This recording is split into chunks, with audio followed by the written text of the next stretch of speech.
যারা বলতেন ভারত শুধু বিদেশ থেকে অস্ত্র কিনতেই জানে, যারা ভারতের প্রযুক্তি নিয়ে হাসাহাসি করতেন, আজ তাদের মুখে সজোরে একটা চর পড়েছে। হ্যাঁ, ঠিকই শুনেছেন, চীন এবং পাকিস্তানের রাতের ঘুম হারাম করার মতো একটা খবর আজ আমি আপনাদের দেব, যে খবরের জন্য ভারতের ডিফেন্স এক্সপার্টরা দশকের পর দশক অপেক্ষা করছিলেন। আজ সেই স্বপ্ন সত্যি হয়েছে।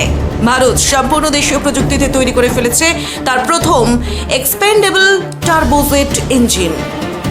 আর এটা কোনো সাধারণ খবর নয় বন্ধুরা, এটা সেই গেম চেঞ্জার যা ভারতের মিসাইল শক্তিকে এমন এক উচ্চতায় নিয়ে যাবে যে যুদ্ধের ময়দানে শত্রুরা পালানোর পথ পাবে না। ভিডিওটা শেষ পর্যন্ত দেখুন, কারণ আজ আমি আপনাদের বোঝাবো কেন এই ছোট্ট একটা ইঞ্জিন বেজিং থেকে ইসলামাবাদ পর্যন্ত কাঁপুনি ধরিয়ে দিয়েছে। বন্ধুরা, ভারতের defence research and development organisation অর্থাৎ DRDO-এর গ্যাস টারবাইন রিসার্চ এস্টাবলিশমেন্ট এবং হায়দ্রাবাদের আজাদ ইঞ্জিনিয়ারিং-এর যুগলবন্দি এক অসম্ভবকে সম্ভব করেছে। তারা সফলভাবে ডিজাইন এবং ম্যানুফ্যাকচার করেছে ভারতের প্রথম দেশীয় টার্বোজেট ইঞ্জিন, যার থ্রাস্ট হচ্ছে 350 কেজি ফোর্স বা প্রায় 3.5 কিলো নিউটন। অনেকে হয়তো বলবেন, আরে থ্রাস্ট তো খুবই কম, ফাইটার জেটে তো আরো বেশি, অনেক বেশি থ্রাস্ট লাগে। কিন্তু থামুন, এখানে তো আসল খেলা। এই ইঞ্জিন ফাইটার জেটের জন্য বানানোই হয়নি, এই ইঞ্জিন বানানো হয়েছে ধ্বংসলীলা চালানোর জন্য। এর ডিজাইন থেকে শুরু করে ইঞ্জিনিয়ারিং, ম্যানুফ্যাকচারিং এবং অ্যাসেম্বলি এর 100% ভারতে হয়েছে।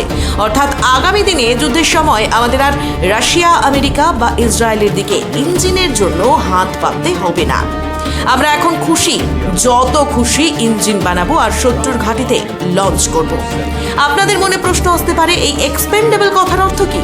সোজা বাংলায় এর অর্থ হলো ওয়ান টাইম ইউজ বা আত্মঘাতী ইঞ্জিন।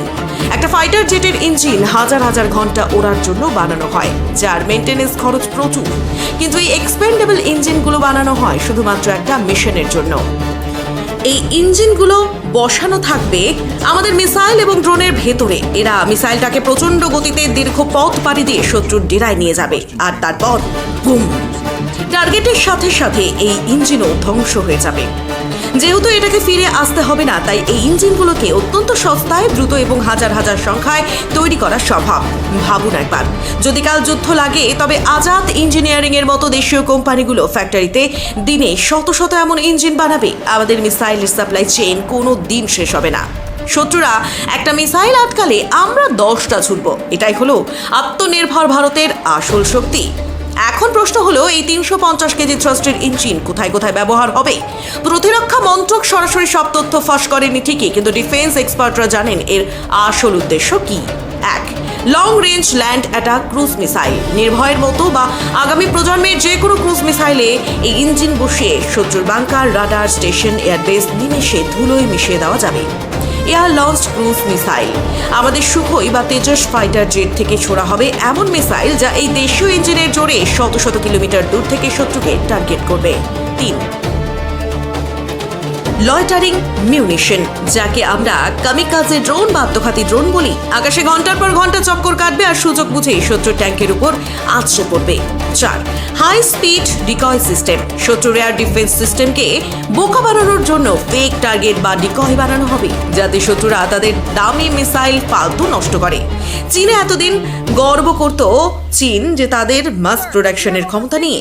পাকিস্তান ভাবতো ভারত তো বিদেশ থেকে অস্ত্র কেনে, সাপ্লাই বন্ধ হলেই ভারত শেষ। কিন্তু আজ ভারত দেখিয়ে দিল যে হায়দ্রাবাদের ফ্যাক্টরি থেকে বেরোনো এই টার্বোজেট ইঞ্জিন তাদের সব স্ট্র্যাটেজি মাটিতে মিশিয়ে দেওয়ার জন্য যথেষ্ট। বিশ্বের মাত্র হাতে গোনা কয়েকটি দেশের কাছে জেট ইঞ্জিন বানানোর প্রযুক্তি রয়েছে। জেট ইঞ্জিন বানানো কোনো রকেট সায়েন্সের চেয়ে কম নয়। এর ভেতরের ব্ল্যাকগুলো এমন তাপমাত্রায় কাজ করে যেখানে সাধারণ ধাতু গলে জল হয়ে যায়। এতদিন পশ্চিমী দেশগুলো এই প্রযুক্তি আমাদের দিতে চাইতো না, তারা চাইতো ভারত যেন চিরকাল তাদের উপর নির্ভরশীল থাকে। কিন্তু আজ DRDO-এর GTRE এবং আজাদ ইঞ্জিনিয়ারিং মিলে সেই মনোপলি ভেঙে চুরমার করে দিয়েছে। এটা শুধু একটা ইঞ্জিনের খবর নয়, এটা ভারতের ডিফেন্স ইকোসিস্টেমের এক বিশাল জয়। আজ আমরা ইঞ্জিন বানাচ্ছি মিসাইলের জন্য, কাল বানাবো ফাইটার জেটের জন্য। ভারত এখন আর শুধু ডিফেন্সিভ খেলবে না, ভারত এখন সম্পূর্ণ অ্যাটাকিং মোডে। ডিআরডিও এবং আজাদ ইঞ্জিনিয়ারিং এর এই দুর্দান্ত সাফল্যের জন্য কমেন্ট বক্সে অন্তত একবার জয় হিন্দ বা প্রাউড অফ ডিআরডিও লিখতে ভুলবেন না।